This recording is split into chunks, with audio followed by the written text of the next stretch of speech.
Assalamualaikum warahmatullahi wabarakatuh. Halo Sobat Ngobrolin, jumpa lagi bersama saya Rahmi Daris Majid di podcast kita, podcast Ngobrolin Aja. Saat ini saya bersama dengan narasumber kita yang tentunya luar biasa akan bersama kita pada kesempatan ini.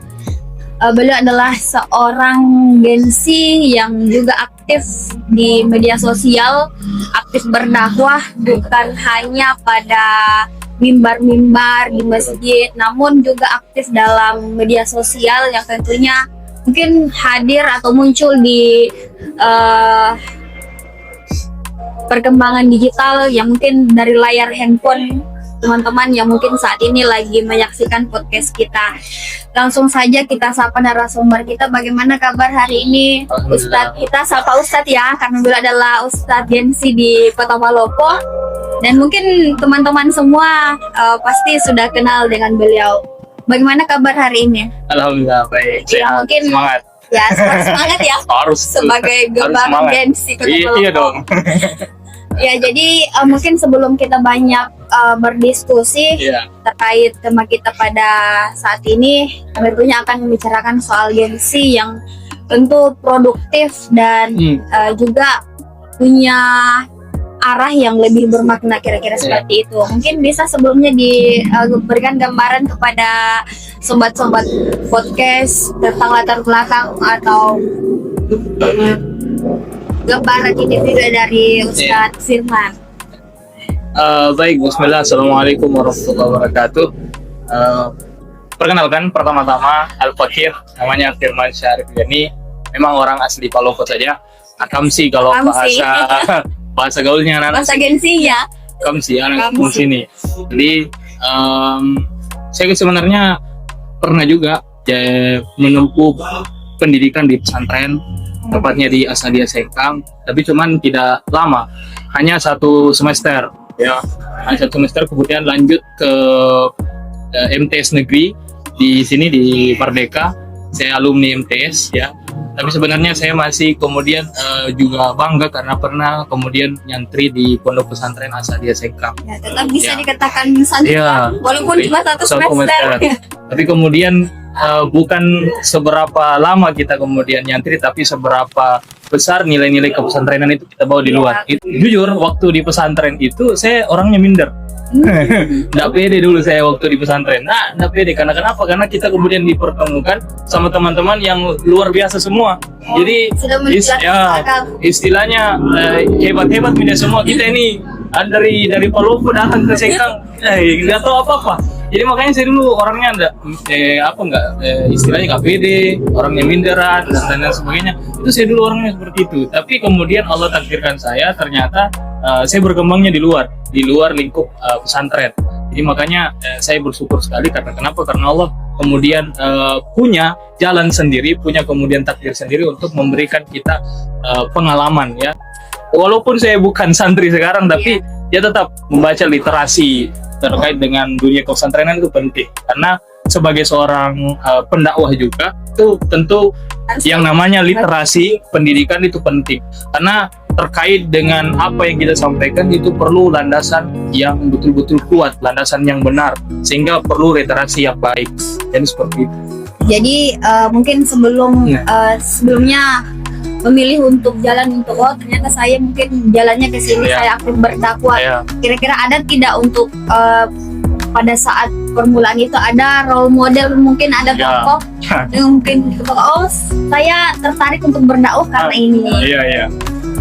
Sebenarnya tokoh ini bisa berubah-ubah tergantung zamannya ya, karena saya dulu jujur waktu awal mulanya saya itu kemudian berdakwah itu saya sangat terinspirasi dari salah satu tokoh dari Sulawesi Selatan juga, yaitu Ustadz Das'ad, yang dimana ilmu retorika beliau itu bagus, apalagi cocok dengan orang-orang di daerah Sulawesi Selatan itu sendiri, karena dia kemudian membuat ciri khas bahasa daerah di Sulawesi Selatan, dan itu membuat saya tertarik. Karena kenapa? Karena ini yang jarang orang, mungkin yang datang dari Jakarta itu pakai bahasa yang memang betul-betul bagus, tapi kemudian Ustadz As'ad ke Jakarta dia pakai bahasa daerah kita sendiri, bahasa di Sulawesi, pakai bahasa-bahasa yang santai, sehingga itu kemudian membuat orang jadi tertarik dengan bahasa kita. Jadi itu makanya awalnya saya kemudian berdakwah dan menjadi inspirator awal dakwah itu tokoh yang jadi figur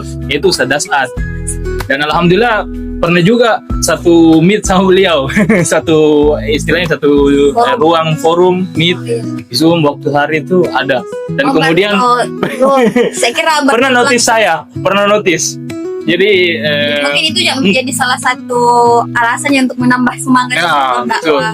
Betul. Nah dari situ. Nah, kemudian kalau sekarang lahir lagi banyak sih sebenarnya, ada Ustadz Hidayat juga masuk dalam beliau ilmu Al-Qurannya, Ustadz Abdul Somad ilmu hadisnya, itu kan semuanya kan masing-masing. Saya ada tidak? Kalau dari luar raya sebenarnya saya tidak terlalu karena saya ikutinya dari medsos semua, tidak secara langsung. Jadi jarang saya untuk kemudian mengikut banyak sih sebenarnya yang jadi tokoh juga di luar raya, tapi kalau saya ya lebih ke umum Sulawesi Selatan, dan saya banyak ambil referensi keilmuan dari situ, dan itu penting ya. Karena kenapa? Karena kita kalau sekarang tidak punya referensi, apalagi istilahnya hukum, berbicara tentang hukum Islam, syariat dan lain sebagainya, kalau tidak punya landasan yang benar, maka kita bisa istilahnya salah ya dalam memberikan kemudian pendapat, dalam memberikan perspektif ke masyarakat. Apalagi kalau sebagai seorang pendakwah itu menjadi istilahnya otoritas untuk kemudian dia dilihat oleh masyarakat, memberikan pengaruh kepada masyarakat. Makanya penting untuk literasi. Makanya saya biasa beli-beli. Sekarang itu, dulu waktu saya awal-awal saya tidak tertarik dengan buku. Tidak tertarik sekali, tidak tertarik. Semenjak saya kuliah baru saya kemudian budayakan, memanfaatkan literasi. Nah kemudian sampai sekarang pun literasi, dan di rumah saya masih banyak buku dan masih banyak list buku yang mau dibeli. Ya, jadi nanti sempat ngobrolin kalau mungkin juga akan mengikuti jejaknya beliau, boleh langsung di calling saja. Ya. Bisa melalui akun ngobrolin aja, boleh. Kemudian selanjutnya ini terkait dengan kira-kira ada tidak momen tertentu yang mungkin menjadi awal kira-kira kenapa langsung mungkin berpandangan bahwa saya ingin aktif dalam dunia dakwah. Iya. Momen seperti apa mungkin yang menjadi awal? Sebenarnya bukan momen, tapi istilahnya cerita dari orang tua. Cerita pengalaman dari istilahnya generasi dulu, generasi sebelum saya. Berarti mungkin juga perjalanan hari ini adalah mimpi orang tua juga.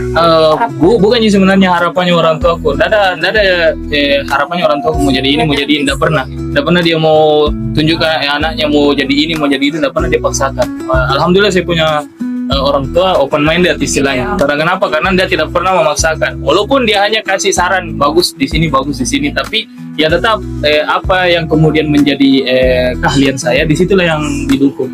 Nah sebenarnya yang menjadi awal di situ adalah orang tua saya, kemudian keluarga saya itu banyak bercerita tentang kakek saya, yaitu kakek dari ibu dan kakek dari ayah. Kebetulan dua-duanya ini adalah yang kakek dari ibu itu guru agama, dan kakek dari ayah itu tokoh agama di Belopa. Bisa kalau gelarnya itu dibilang puang. Nah, kalau gelarnya dipanggilnya biasanya kakek saya itu di kampung di Belopa itu puang Pasaut. Jadi dan beliau itu termasuk tokoh di tarekat Khalwatiyah. Kalau di Sulawesi Selatan kan namanya tarekat Khalwatiyah, dan di situ. Makanya itu yang menjadi kemudian istilahnya bara api untuk kemudian semangat yang diberikan kemudian keluarga, diberikan orang tua, ceritanya bahwa memang kedua kakek saya itu sangat-sangat kemudian menekankan yang namanya nilai-nilai agama, nilai-nilai kemudian nilai-nilai akhlak, nilai-nilai syariat, dan itulah yang kemudian menjadi latar belakang saya untuk kemudian melanjutkan estafet dari kedua kakek saya tersebut. Dan alhamdulillah pernah beliau juga kakek dari ibu saya itu diamanahkan pernah menjadi ketua pengurus masjid, pembangunan masjid. Ada masjid di daerah Cempaka, daerah sini di kompleks Cempaka, namanya Masjid Al-Marjan. Itu saya dengar dari nenek saya bahwa kakek saya itu pernah kemudian mengatakan seperti ini. Jadi saya nanti bercita-cita, harapan saya ini masjid nanti yang isi adalah cucu-cucu saya. Dan alhamdulillah Ramadan kemarin sudah terbukti. sudah tercapai cita-cita dari almarhum kakek saya.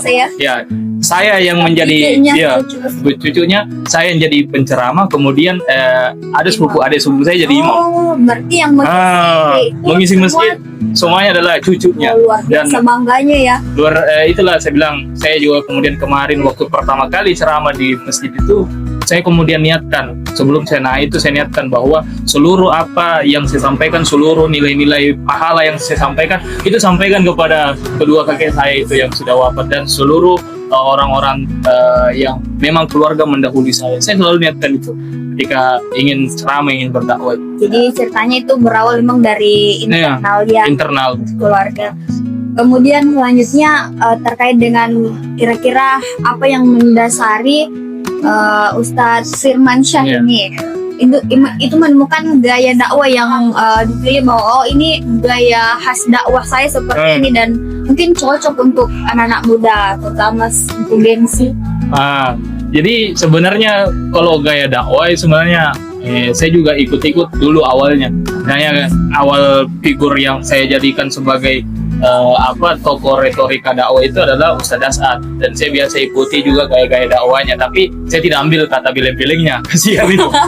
Ya, yang menjadi pembeda saya kemudian dengan yang lain di sini yang kemudian berdakwah di, apalagi khususnya di Kota Palopo, wabil umum di Indonesia, itu dari segi media sosial.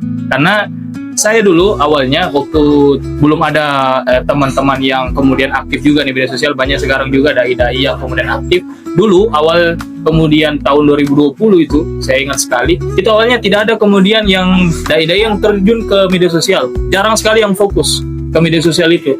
Makanya kemudian saya berpikir bahwa media sosial juga penting untuk kemudian menjadi wadah, menjadi wasilah kita untuk kemudian menyampaikan. Tapi yang lain itu saya belum lihat secara maksimal. Makanya saya bilang, dari situlah saya mulai untuk kemudian buat media sosial, buat kemudian akun media sosial yang satu, yang khusus memang untuk tim media. Dan alhamdulillah sampai sekarang kemudian bisa membuat make it content. Dan makanya disebut juga sebagai content creator karena kemudian buat konten di media sosial. Jadi seperti itu awalnya. Jadi itu yang membedakan. Timnya masih pribadi atau sudah memiliki tim? Pribadi sih sebenarnya. Ya, pribadi sih sebenarnya, karena ada sudah beberapa orang dan itu teman-teman juga yang saya kemudian manfaatkan. Ya, artinya aja kolaborasi karena sekarang ini tidak bisa kita maju sendiri. Iya, itu yang menjadi menjadi poin sebenarnya, karena sekarang ini kalau mau kita bilang untuk kompetisi, saya kira saya tidak akan gunakan itu istilah kompetisi, karena sekarang lebih kepada istilah kolaborasi. Kenapa saya katakan kolaborasi? Karena kalau kita tidak mau maju kemudian bersama-sama, tidak bisa, tidak bisa. Makanya yang penting itu sekarang adalah kolaborasi. Makanya saya manfaatkan kolaborasi itu untuk apa? Untuk kita menciptakan kemudian kolaborasi bersama, kerjasama untuk kemudian melahirkan konten-konten yang kemudian positif dan tentunya bernilai-nilai bahwa istilahnya kebaikan di media sosial. Daripada konten yang joget-joget banyak di media sosial, mending konten-konten dakwah dihadirkan. Iya, betul sekali yang gengsi ya. Iya. Sekarang kan sebenarnya menjadi tantangan, masih sangat kurang gengsi yang mungkin memilih pada jalan ini. Dan pasti mungkin biasa dirasakan ya, punya tantangan, kira-kira ada apa pandangan orang, misalnya kita buat konten, pasti masih ada yang pro kontra. Kira-kira kalau misalnya ada persoalan seperti ini, bagaimana cara untuk menanggapi hal tersebut? Ya, kalau soal pro kontra, saya kira dulu Rasulullah lebih banyak pro kontranya daripada saya sekarang, kan seperti itu. Ya, istilahnya kita ini kan, istilahnya Rasul saya dulu tugasnya kan untuk kemudian menyampaikan. Terserah orang mau kemudian menerima atau tidak, itu urusan orang. Yang penting tugas kita adalah kemudian menyampaikan dengan kemudian literasi yang baik, dengan kemudian kata-kata yang baik, qaulan karimah dan sebagainya. Itu yang penting. Bukan tentang seberapa banyak orang akan menerima dakwah kita, tidak, tapi seberapa kemudian kita sedang berusaha mengupayakan untuk kemudian menyampaikan dakwah itu. Itu yang penting. Karena sekali lagi ya, bukan tentang kemudian nanti pro dan kontra, ada yang suka kita, ada yang kemudian tidak suka kita, itu tidak menjadi masalah. Dulu Rasulullah bukan hanya tidak disukai, tapi dilempari bahkan sampai dicaci maki dan lain sebagainya. Hijrah ke Madinah bukannya disambut, tapi malah dilempar kemana? Bukan orang tua yang lempar, malah anak kecil. Tapi itu kan kemudian menjadi motivasi ya dari Rasulullah sendiri. Rasulullah tidak kemudian berhenti berdakwah, tidak, tapi kemudian Rasulullah tetap ya berdakwah dengan kemudian adanya timbul pro dan kontra itu tidak menjadi masalah. Yang penting tugas kita adalah menyampaikan. Karena sekali lagi baliguani walau ayah. Itu yang menjadi prinsip untuk dakwah. Tapi sampaikan walau hanya satu ayat, tidak hanya kita belajar Bismillah saja, Bismillah kita sampaikan. Tidak begitu. Tidak begitu. Tapi kemudian perlu ada referensi yang tepat. Makanya perbanyak baca buku, perbanyak kemudian kajian-kajian agama. Biar apa? Biar kita kemudian dapat begitu ilmu-ilmu baru, ilmu-ilmu yang kemudian kontemporer. Karena sekali lagi kalau kita sekarang tidak dibekali akan ilmu, maka kita mau menyampaikan dengan apa? Mau menyampaikan dengan hanya retorika semata tidak bisa juga. Karena kenapa? Karena sejatinya yang namanya dakwah itu perlu juga yang namanya ilmu. Apalagi yang diperintahkan pertama kali kita ya Iqra, baca. Artinya apa? Baca seluruh apa yang terjadi, kemudian jadikan sebagai penyampaian biar nanti bisa memberikan manfaat untuk sesama. Tapi memang dari pengalaman dari perjalanan dakwah selama ini belum pernah menghadapi tantangan-tantangan, misalnya pada saat awal mula mungkin merasa ambigu. Ternyata apa ini memang adalah hal yang sudah tepat saja. Sebenarnya begini, pro dan kontra itu, apalagi kita ini yang muda sekarang, itu memang dihadapkan sama situasi yang dimana yang seharusnya untuk mengisi mimbar-mimbar itu, kalau dalam tanda kutip itu harusnya orang tua, bukan yang muda. Itu sekarang realita yang terjadi. Karena itu yang banyak juga saya rasakan apalagi di Kota Palopo ini, maaf saja. Karena kenapa? Karena itulah yang kemudian menjadi tantangan tersendiri bagi saya, dan makanya saya ambil dua dunia, yaitu ada dunia nyata, ada dunia maya. Karena yang dakwah di mimbar-mimbar belum tentu ambil dunia maya, tapi saya ambil keduanya. Karena kenapa? Kalau memang saya tidak bisa berdakwah di dunia nyata, kalau tidak ada kesempatan situ, saya bisa berdakwah di dunia maya. Makanya saya gunakan kedua-duanya, dan jarang orang untuk kemudian memanfaatkan kedua-duanya itu. Nah disitulah letak tantangannya sebenarnya. Karena kenapa sekarang masih banyak orang yang menganggap seperti itu. Saya pernah juga kemudian merasakan penolakan ya, yang ditolak dari salah satu masjid. Bahasanya begini, Jami dulu masih muda, masih anak-anak, masih anak-anak. Ada kan sekelompok yang tidak mau menerima. Saya masih muda, mungkin imamnya apa begitu. Belum menerima untuk yang muda. Padahal kalau berbicara soal umur, dulu saja Rasulullah mempersilahkan ya yang muda untuk menjadi panglima perang ya. Panglima perang dulu, silahkan cari kisahnya itu. Kalau kita bisa lihat banyak sekali. Dan sebenarnya kalau kita kemudian memberikan kesempatan bagi yang muda, bukan berarti istilahnya bahwa kita ini akan digurui, tidak, bukan begitu. Tapi itu sebagai sarana untuk yang muda belajar. Peluang juga. Pengalamannya. Nanti kira-kira ke depan apa yang perlu diperbaiki dari kemudian apa yang diberikan kesempatan kepada dia, sehingga nanti bisa memperbaiki lebih baik lagi. Bukan berarti untuk menggurui, tidak.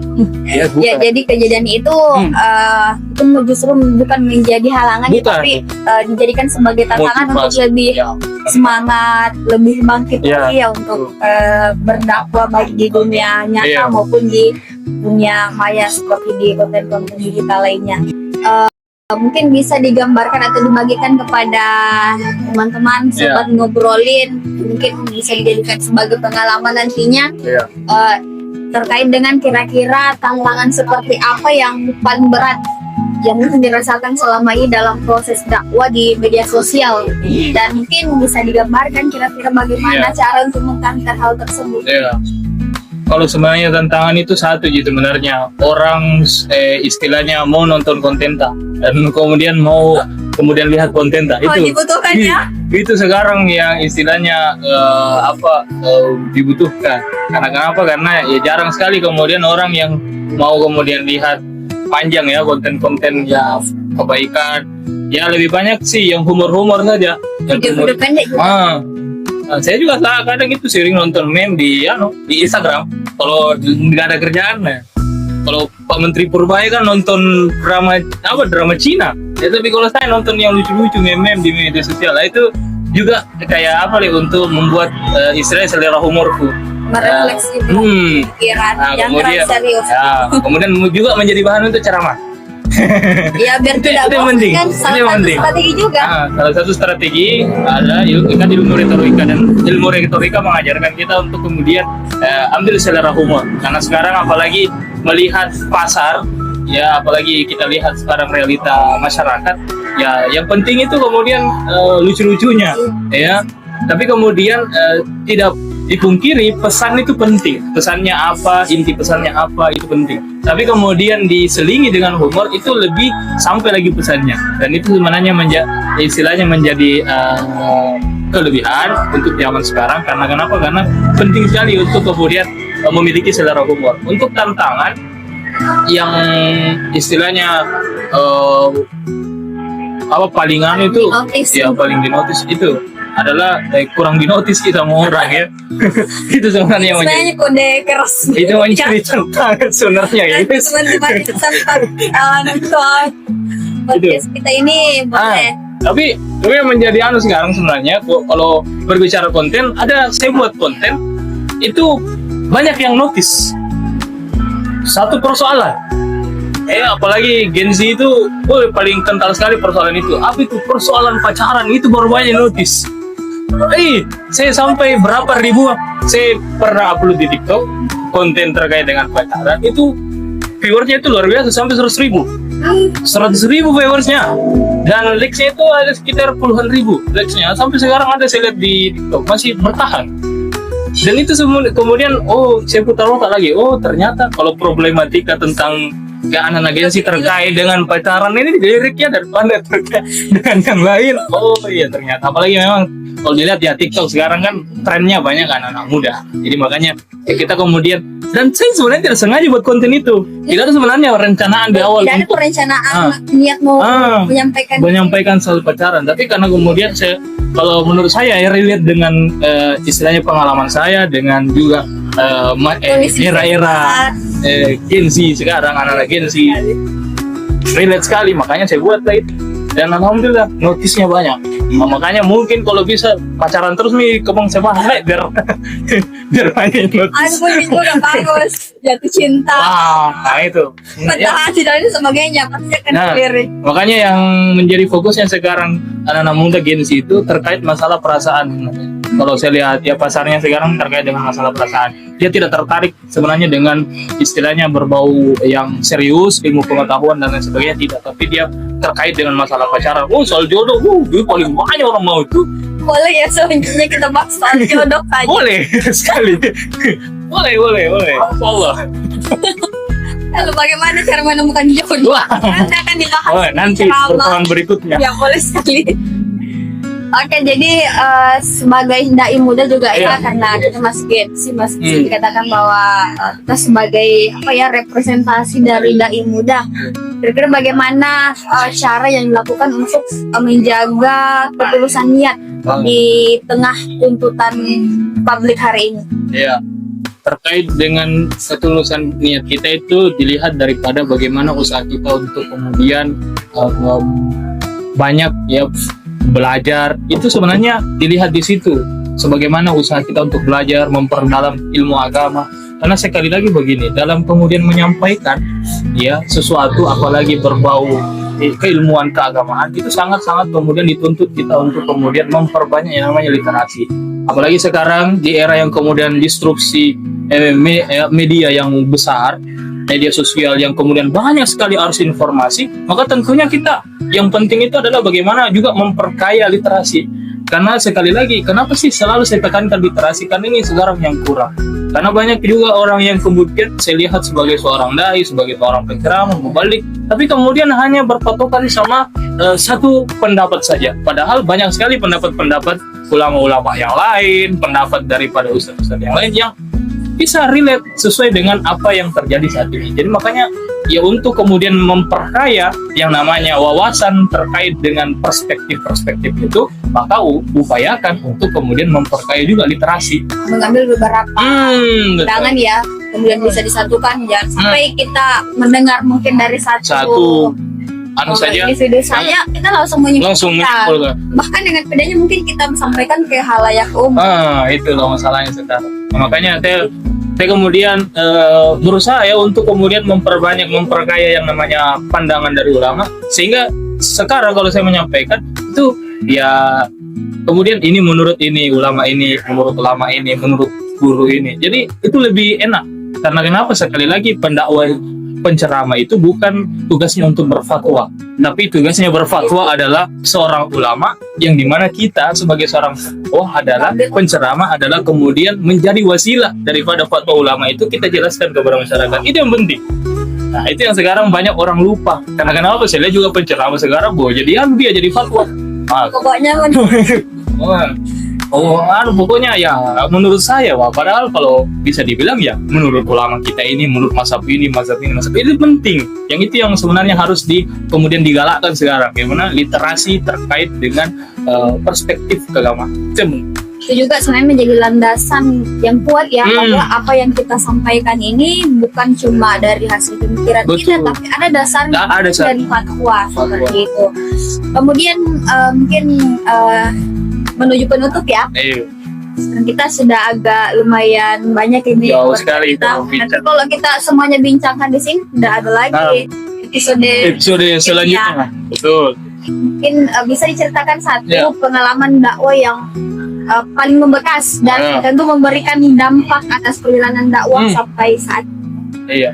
Terkait dengan perjalanan dakwah sebenarnya saya awal berdakwah itu istilahnya jadi penceramah itu ya memang mulai sejak SMP, dan awal-awal saya belajar kemudian agama itu saya awalnya dulu juga orangnya istilahnya eksklusif. Awalnya saya eksklusif, menerima berbagai pendapat, tapi semakin kesini semakin banyak literasi ya, kemudian saya menyesuaikan dengan zaman sekarang. Jadi mungkin ya kalau bisa bilang kebiasaan-kebiasaan saya, hobi-hobi saya juga banyak yang dirasakan oleh anak muda yang lain. Misalnya seperti mana mungkin kalau orang bilang mana mungkin ada ustadz nonton drakor. Saya itu ustadz nonton drakor loh. Hobi saya juga nonton drakor, tapi tidak menutup kemungkinan bahwa itu membuat saya lalai. Tidak membuatkan lalai, tapi kemudian menjadi motivasi bahwa yang namanya hobi itu kan sekedar untuk menyalurkan yang namanya istilahnya ya hiburan-hiburan, bisa melalui drakor, melalui tadi Instagram memes dan lain sebagainya. Tapi kemudian tetap kita belajar, kemudian tetap kita memperdalam diri. Dan dulu awalnya saya itu paling menolak keras yang namanya K-pop dan lain sebagainya, drama Korea. Itu tantangan dakwah. Karena kenapa? Awal-awal itu kan kita eksklusif, tapi semenjak ke sini kita menjadi inklusif, dan kemudian karena inklusivitas itu kita bisa kemudian berbaur dengan semua. Jadi kalau misalnya saya ngumpul di warung kopi seperti ini biasanya kenapa ada biasa nongkrong begitu ya, kenapa ada Ustaz mau ngomong drakor nih, pada menceritakan drakor padahal tidak ada hubungannya.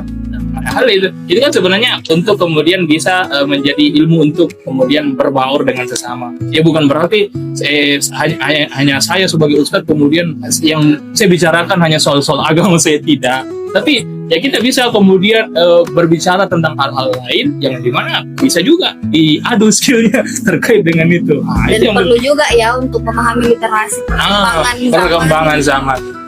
Termasuk lagi literasi digital itu penting sekali semua.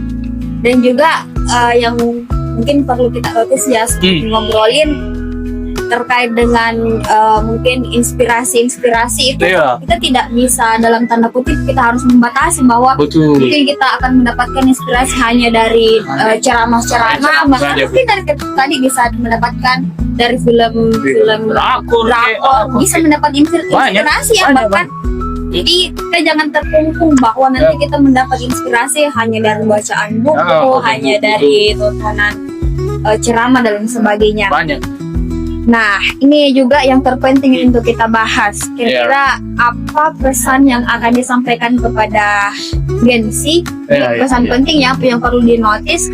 Ini mendalami agama atau juga akan memulai untuk bergerak di jalan dakwah seperti yang dipilih oleh Ya, pesan saya sebenarnya yang pertama itu ya tentu sesuai dengan perintah Allah, yaitu perbanyak yang namanya literasi. Ayat pertama turun bukan perintah soal puasa, ayat pertama turun bukan perintah soal haji. Ayat yang pertama Allah turunkan bukan perintah soal zakat sedekah, tapi yang ayat pertama Allah turunkan adalah Iqra bismi rabbikal ladzi khalaq. Bacalah dengan atas nama Tuhan.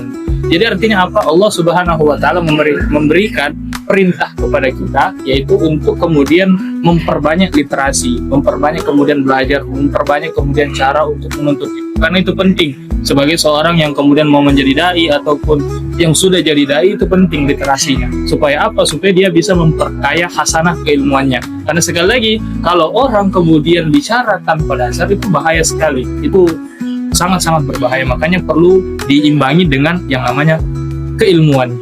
Dan tentu keilmuannya itu harus kemudian bersanad sampai kepada Rasulullah. Itu yang penting. Dan kemudian pesan selanjutnya, ya bukan hanya sebagai seorang dai ya, sebagai umum. Dan juga untuk teman-teman Gen Z. Gen Z. Ya, jangan kemudian kita berpikir bahwa ketika orang yang kemudian menjadi ustadz itu sudah satu rata ya dengan bentuk pengamalan agamanya. Tidak seperti itu. Memang kita yang namanya menjadi seorang dai memang dituntut ya untuk kemudian melaksanakan apa yang kemudian disampaikan. Itu yang penting.